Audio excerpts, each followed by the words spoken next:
Panji dibully fisik, istri Panji ancam lapor polisi. Gamila Arif geram setelah anaknya jadi sasaran body shaming di X dan Plate. Diduga buntut materi Nah, jadi kalau udah kayak gini gimana nih? Kita jangan sampai kasih paham, Bang. Jadi orang-orang yang betul biadab ya.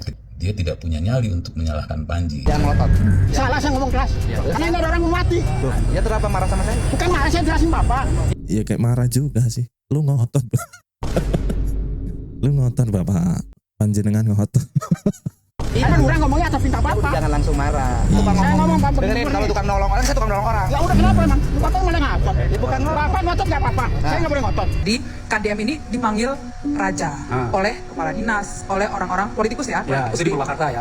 Di Purwakarta, bahkan sampai ketika KDM sekarang jadi gubernur Jawa Barat gitu. Kenapa? Awalnya dulu ketika di Purwakarta itu. Nah, jadi ini dasarnya denger-denger ya guys. Oke, kita tonton dulu denger-denger ya kan. Kalian harus bisa bedain fakta sama denger-denger. Nggak bakal bisa KDM jadi presiden. Pasti para elit-elit politik akan membegalnya dengan segala cara dihalalkan. Saya pastikan itu. Nah, ini saya kebetulan memiliki info yang terpercaya. Assalamualaikum warahmatullahi wabarakatuh guys. Balik lagi di channel Eka TV. Semoga teman-teman diberikan kesehatan, diberikan kelancaran segala urusannya oleh Tuhan Yang Maha Kuasa.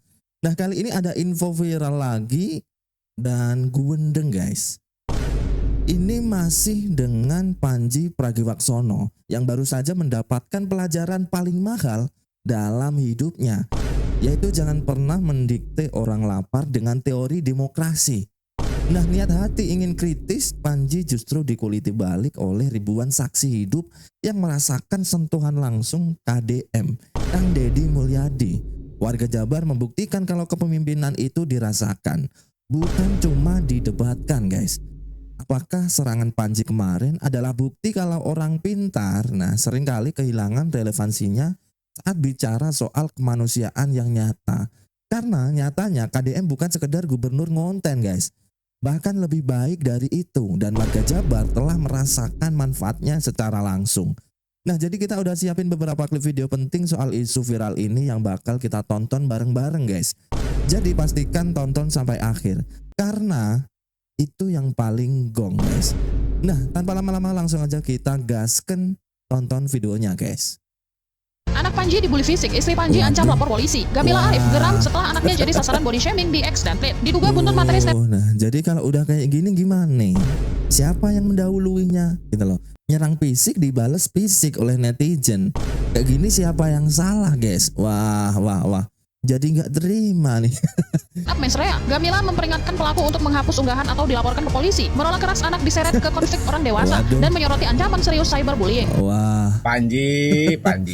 Ada yang bilang komedi itu seni, ada juga yang melihatnya itu sebagai ladang bisnis. Maka seorang komedi semakin keras roastingan kepada para pemimpin, maka semakin gede pula honor yang mereka kantongin. Iya ta. Wih, Bang Panji nyenggol KDM, katanya dibilang artis YouTube. KDM marah? Enggak, justru mau diposting kan, Bang. Justru senyum-senyum KDM. Waduh, begitu bijaknya tuh KDM ya kan. Disinggung kan gitu di muka umum ya kan, malah bilang saya penggemar Anda loh. Waduh, luar biasa. Kalau bisa coba deh kritik kebijakannya, kritik keputusannya, dan kritik hasilnya. Masuk. Ada nggak kira-kira? Coba lihat Jabar deh. Betul coba nih. Lihat yang terakhir tuh soal silpa, anggaran yang diberikan ke Jabar cuma disisain 500.000. Coba deh bandingin sama gubernur lainnya. Ada nggak kira-kira yang mau dikritik atas kebijakan KDM? Coba bikin lagi ya. Ada nggak kira-kira? Terus ada nih skala terbesar nih untuk permasalahan ini tuh adanya di Jawa Barat. Orang Sunda. Orang Sunda senang banget pilih artis. Gubernur mereka waktu itu Deddy Mizwar, artis film. Wakil gubernur mereka Dede Yusuf, artis TV. Sekarang gubernurnya Deddy Mulyadi, artis YouTube. Banyak yang gak suka. Antara canggih. Stand up komedi Panji itu. Ya, hari ini stand up komedi dia ada pesan tapi ada adabnya loh dalam agama. Hati-hati. Buya Arosi sampai bikin pernyataan kayak gini guys. Wah, bahaya nih. Yang bergerak dalam dakwah stand up komedi, tolong jangan menghina orang. Sibabul muslim fusuk. Mencaci maki sesama muslim fasik. Fasik itu sama kufur dekat. Aduh. Hati-hati. Yang kurang di negeri bebas adalah bersyukur. Nah, betul. Ya. di negara monarki di luar sana, bahkan di jiran kita yang tidak monarki pun mengkritik pemerintah, belum turun dia dari mimbar itu diturunin. Ketika ada salah satu negara yang Islam di Timur Tengah sana, khotib Jumatnya mengkritik pemerintah karena membolehkan perempuan nyetir, belum turun, belum selesai khutbah langsung ditangkap di Mekah. Ya. Waduh. Di Indonesia gimana? Orang hujat-hujat presiden gimana? Wah. Biarin hidup. Karena ini orang nggak pernah jalan-jalan keluar dengan serius. Rasa bersyukur dia sebagai penyampai pesan kurang, sebagai ustadz kurang. Waduh. Jadi yang ini nih. Jadi kalau pikiran kita itu bisa ngebandingin misalkan di Indonesia atau di negara lain, tingkat kebebasannya lebih bagus di sini. Itu kalau udah tahu ya sama seperti beliau ini.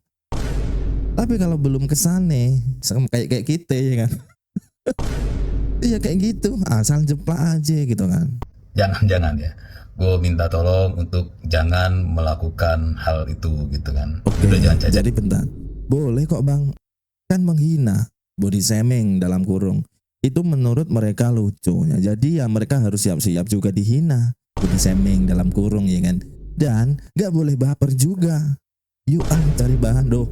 Gak kayak gini maksudnya. Cari bahan lu gitu. Kita jangan sampai kasih paham bang. Menjadi orang-orang yang betul biadab ya. Kita berupaya untuk menjadi orang-orang yang beradab. Ya, dimana kita jangan membalas sesuatu ya dengan hal yang sama. Betul, takut tuh bang. Kasihan ya. Lu. Bagaimanapun Arie Kriting itu punya anak, punya istri, punya keluarga ya. Jadi tolong jangan sampai kita ikut ya di dalam framing untuk menghina fisik seseorang. Betul. Saya hanya menggunakan logika yang sama ya sebagai bagian dari pendidikan politik. Agar supaya Arie Kriting, Panji dan yang lain termasuk para pendukungnya mengerti ya, bahwa yang mereka lakukan itu adalah sesuatu yang kurang tepat. Dan ya, kenapa saya mengatakan begitu kepada Arie Kriting? Karena Arie Kriting seperti membiarkan hal itu dan malah membela Panji yang melakukan sesuatu yang apa mungkin seprofesi tidak dapat dibenarkan lah. Artinya menghina fisik orang itu dimanapun tidak dapat dibenarkan. Iya betul. Jadi saya hanya menggunakan logika yang sama dengan Arie Kriting, menggunakan logika yang sama dengan Panji. Ya, tapi jangan juga kita melakukan hal seperti yang Panji lakukan. Betul, masuk bang. Bagi saya ya, kalaupun itu kawan saya, itu saya pasti akan tegur bahwa cara seperti itu tidak dapat dibenarkan. Dan malah membela kawan gitu. Makanya kenapa Arie Kriting tidak bisa menjawab pertanyaan saya, malah kemana-mana ya, karena dia tahu kalau dia membela Panji itu dia membela sesuatu yang salah. Tapi kalau dia menyalahkan Panji, dia tidak punya nyali untuk menyalahkan Panji. Nah ini adalah situasi yang tidak bisa kita paksakan kepada Arie Kriting untuk berani bersikap. Itu kan pilihan masing-masing. Tapi sekali lagi jangan sampai kita menjadi orang-orang yang melakukan hal yang sama seperti Panji. Jadi saya berharap ya lu dan yang lain untuk tidak melakukan hal yang seperti Panji. Ini nih, ini adalah cara kita untuk bersikap ketika menghadapi sesuatu. Jangan dibalas yang sama, karena sama aja lo sama dia gitu loh. Paling enggak ya tindakan dulu lah, kayak Mas Gibran gitu loh, kayak KDM gitu ya kan, dikasih dikasih apa ya, hujatan kayak gitu, apa kritik lah, terserah dia yang ngatain ya kan. Malah saya penggemar Anda loh. Dan kalau enggak punya hati yang lapang nggak bisa orang kayak gitu guys. Emang udah cocok jadi pemimpin kayak KDM, Mas Gibran itu mah. Aduh. Bukan begitu. Makanya kalau bapak nggak ngotot tuh ada siapa? Kawan siapa? Bersih tegang saat bongkar bangunan liar. Deddy Mulyadi dilawan LSM Karawang. Kali ini perdebatan dengan nada tinggi kembali terjadi. KDM yang melakukan pembongkaran bangunan liar di Karawang tiba-tiba didatangi seorang yang katanya LSM setempat. Namun bukannya bertanya dengan baik-baik, seolah-olah dia datang hanya ingin membuat keributan. Jadi dia kan ngebongkar. Hah? Disuruh panggrak atas perintah bapak. Orangnya jatuh ke setrum. Yang bongkarnya siapa? Hah? Disuruh parulah kemarin atas perintah bapak. Ngebongkar siapa? Rumah apa? Warung yang nggak boleh yang akan dibongkar. Jangan langsung ngomong atas perintah bapak. Parulah panggil. Jangan ngotot-ngotot sama saya. Bukan biar enak. Langsung ngotot dia. Coba kalau katanya KDM ini adalah gubernur ngonten, kita lihatlah bagaimana cara beliau menyelesaikan permasalahan yang ini, guys. Coba kita lihat, guys. Yang makanannya saya belain doang. Ini saya bantu, Pak. Ya saya juga akan bantu. Bukan taruh tenangin dong, taruh. Saya bukan maling beneran, saya jelas ini orang korban. Iya, korban saya biasa nolong. Maka saya bilang panggil Pak Lurahnya, bilangin. Jangan ngotot. Salah saya ngomong keras. Karena ini ada orang mau mati. Ya kenapa marah sama saya? Bukan marah, saya jelasin Bapak. Ya kayak marah juga sih. Lu ngotot. Lu ngotot, Bapak. Panjenengan ngotot. Kan orang ngomongnya atas perintah Bapak. Jangan langsung marah. Saya ngomong Bapak. Dengerin, kalau tukang nolong orang, saya tukang nolong orang. Ya udah kenapa emang? Bapak malah ngotot. Ya bukan Bapak ngotot nggak apa-apa. Saya nggak boleh ngotot. Bukan begitu. Makanya kalau Bapak nggak ngotot, oke saya nggak. Ada siapa? Saya kenapa? Ada siapa? Orang kawan kenapa? Nah, memang teman. Saya orang kawan, tanyakan KPN ngawur saya. Jangan ke saya, Pak. Padahal orang yang dimaksud sudah ditangani Sekda Karawang. Bahkan setelah KDM menjelaskan dan akan menyelesaikan, orang ini masih aja teriak-teriak mirip orang kesurupan. Akhirnya Kang Deddy hanya bisa tersenyum dan melihat kejadian ini sebagai hiburan di pagi hari. Yang diototin udah ditanganin, guys. Ini orang-orang ngotot-ngotot. Ini gimana ini? Coba dilihatlah. Jadi cara penyampaiannya KDM itu seperti ini. Masa iya cuma gubernur ngonten, ya kan? Gak mungkin lah. Beliau ini bukan orang kemarin sore yang terjun di dunia politik, iya kan? Jadi paham bagaimana menangani rakyat dan masyarakat Jawa Barat khususnya, guys. Bahkan sifat tegas bijaksana itu humornya juga ada. Udah satu paket. Dan jarang gubernur yang kayak gitu kemudian tidak bisa disetir oleh pusat gitu loh. Karena dia punya kebijakan sendiri. Kalau menurut dia kurang pas dan merugikan masyarakat Jabar, nggak mungkin langsung diturutin. Pasti dipikirkan dulu gitu loh, guys. Ini yang dibilang gubernur ngonten. Nah, pantesan rakyat Jabar marah. Ternyata kayak gini, guys. Jelas saya ini mau bantu. Dia udah di rumah sakit. Ya udah, ini belum ada yang datang. Ya nanti diurus. Bukan ini belum ada yang datang, saya buktikan. Biar saya selesaikan. Ya masalahnya. Gua nolong orang mau mati gua tolong. Kenapa harus gua yang disalahin? Siapa kenapa nyalain? Siapa nyalain gua? Gua nolong orang mau mati. Gua tahu semua. Gua nolong orang mau mati. Kenapa dibilang gua preman? Saya orang siapa gua? Siapa tahu gua? Kalau digituin gua balik kerja gua. Takut gua. Biar tahu siapa gua. Walaupun begitu, KDM langsung mendatangi orang yang dimaksud dan memberikan uang 10 juta sampai biaya rumah sakitnya dibayarkan. Yang punya warung kakaknya. Kalian di sini 10 juta dari saya. Ya. Makasih ya, Pak. Ya. Asli mana? Ya, asli Madu. Dan nanti biayanya saya nanggung semuanya ya sampai sembuh. Totalnya 10 juta. Ya. Ya. Terus kita ke Lebaran, ya kan? Terus dibekalan 10 juta.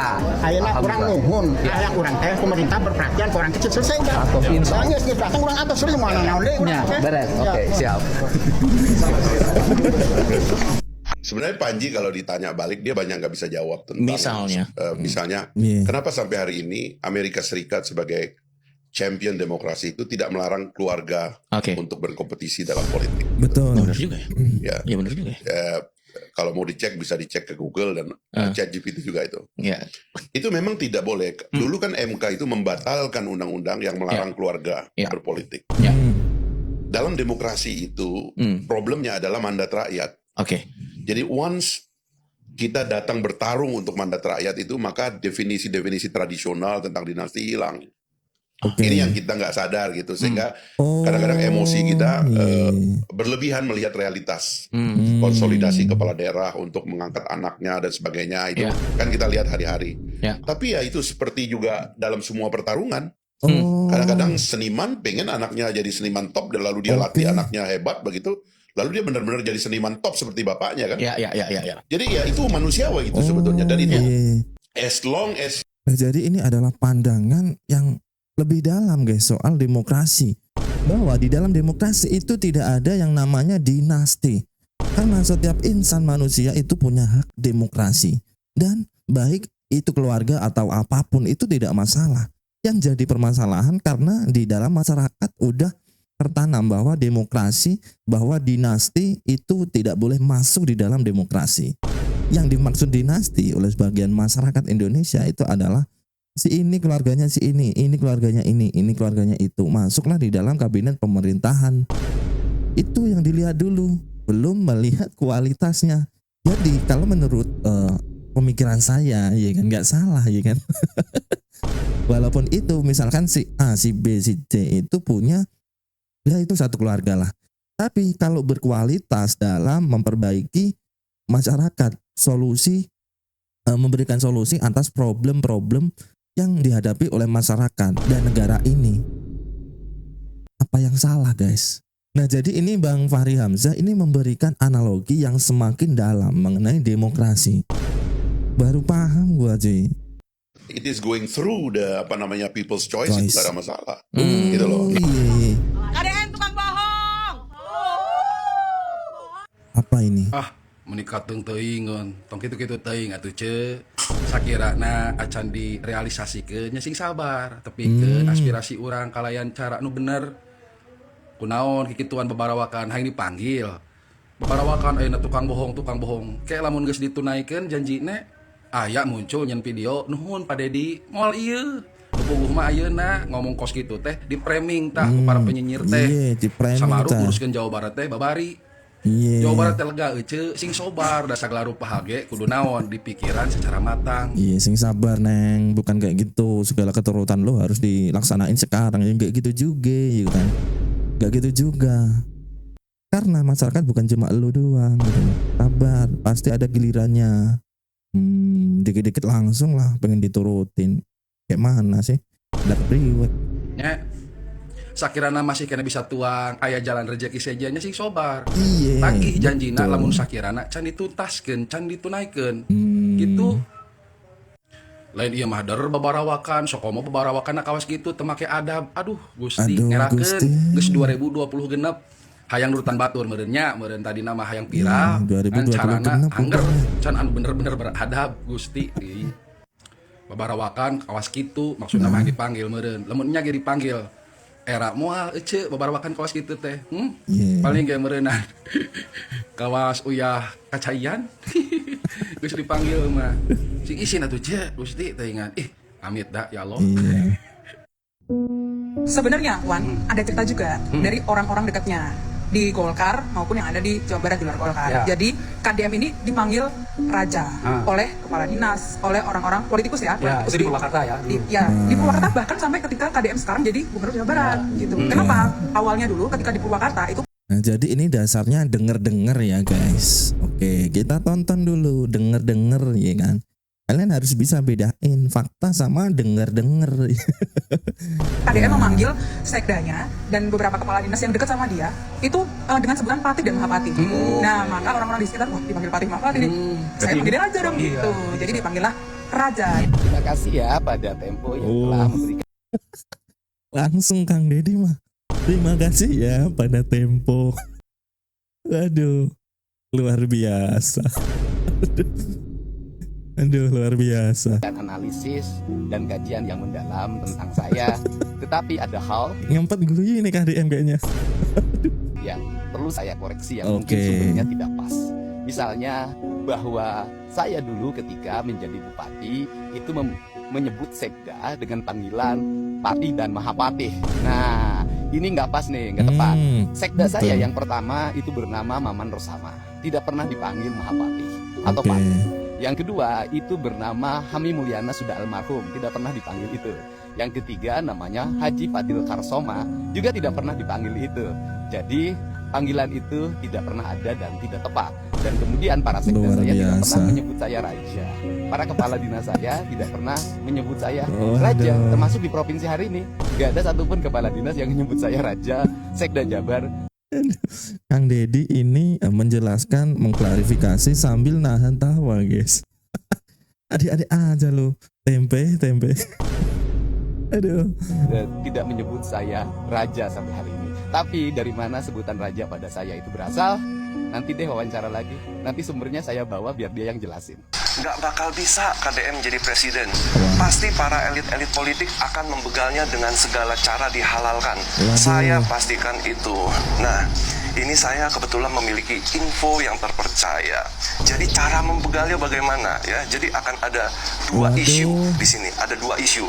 Jadi KDM itu akan diusahakan itu berurusan dengan hukum ya. Jadi tujuannya itu untuk memenjarakan KDM itu pertama. Dan isu kedua ini saya sebut aja kasusnya itu dengan inisial L. Nah, kalau kalian ini sudah mengetahui ke depannya ini musuhnya ini seperti apa ya, saya harap kalian bisa mencari solusinya. Kita tukar pikiran. Kalian tulis di kolom komentar ya teman-teman ya. Bagi kalian yang sudah nonton, saya doakan kalian semua berhasil.